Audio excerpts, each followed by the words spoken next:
चाय बेचने वाला पूरा भारत बेच रहा है। सही बोल रहा हूं या नहीं बोल रहा हूं? सही बोल रहा हूं या नहीं बोल रहा हूं? अगर सही बोल रहा हूं तो मेरा समर्थन करना अगली पंक्ति में हाथ उठा करके कि चाय बेचने वाला पूरा भारत बेच रहा है। इसी काम में हासिल उसे महारत बेच रहा है कि रेल बिक गई, तेल बिक गया, बिका हवाई अड्डा। सच बोल रहा हूं ना मैं? अगली जो पंक्ति आने जा रहे हैं उस पर स्टेज से लेकर के सामने तक कोई भी हाथ खामोश नहीं रहना चाहिए। पहुंचाइए अपनी तालियों का शोर दिल्ली तक। मैं पंक्तियां पढ़ता हूं कि रेल बिक गई, तेल बिक गया, बिका हवाई अड्डा। सब कुछ बिकता देख के खुश हैं अपने जेपी नड्डा। कि जनता महंगाई की मारी करती हाहाकार। कहां सोया है चौकीदार, कहां सोया है चौकीदार। पेट्रोल और डीजल की कीमत रही सैकड़ा मार। कहां सोया है चौकीदार, कहां सोया है चौकीदार।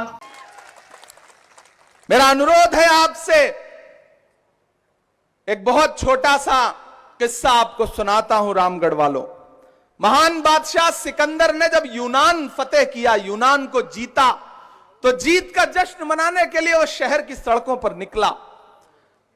उसने देखा कि पूरा शहर जश्न मना रहा है, लेकिन सड़क के किनारे पेड़ के नीचे एक फकीर जो है बेखबर सो रहा है। सिकंदर ने उसकी तरफ देखा, बाकी जनता की तरफ देखा कि जनता तो जश्न मना रही है और ये बेखबर होकर के सो रहा है।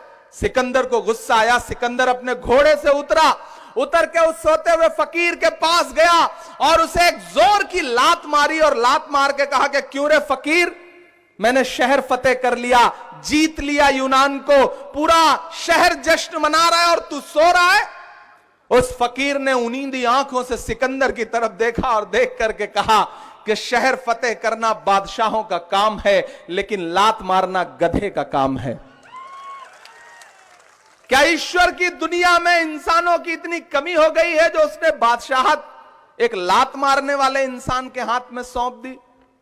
रामगढ़ वालों, लात तो हमको आपको भी पड़ी ना। 2016 में नोटबंदी की लात पड़ी या नहीं पड़ी? महंगाई की लात पड़ी या नहीं पड़ी? पड़ी ना। जीएसटी की लात पड़ी या नहीं पड़ी? कृषि काले कानूनों की लात पड़ी या नहीं पड़ी? पड़ी ना। ये माएं बहनें बैठी हैं, आपने अपने रसोई में आटे के डब्बे में जो 100 के 1000 के नोट छुपा के रखे थे ना घर वालों से, पति से, कि कभी किसी मुसीबत में काम आएंगे। एक दिन रात के 8 बजे नरेंद्र मोदी जी टीवी पर आए और उन्होंने कहा कि आज से सब रद्दी है, और आपके आटे के डब्बे से, आपके आंचल में जो छुपा करके पैसे रखे थे वो सब लिया, बैंक में डलवाया और फिर क्या किया? इस देश के उद्योगपतियों का कर्जा माफ किया। इस देश के गरीबों का कर्जा नहीं माफ किया। मैं महाराष्ट्र से सांसद हूं, किसान आत्महत्या कर रहे हैं, महज कुछ हजार रुपए का कर्ज माफ नहीं होता इसलिए। लेकिन वो भाषण याद है 2013 का, 14 का, कि भाइयों बहनों, मेरे हाथ में देश के खजाने की चाबी सौंप दो, मैं देश नहीं लूटने दूंगा। ये भाषण याद है ना? ये नारा याद है ना? मैं चौकीदार हूं, चौकीदारी करूंगा। अब मैं उस चौकीदार से पूछना चाहता हूं कि कहां सोया है चौकीदार, कहां सोया है चौकीदार। मुझे लगना चाहिए कि मैं जम्मू में खड़ा हूं, मैं रामगढ़ में खड़ा हूं, मैं जिंदा दिल लोगों के बीच में खड़ा हूं, मैं ऊर्जावान लोगों के बीच में खड़ा हूं। आपकी इस रैली पे पूरे देश की नजरें हैं। हो सकता है प्रधानमंत्री जी भी कहीं बैठ करके लाइव देख रहे हो सोशल मीडिया पे।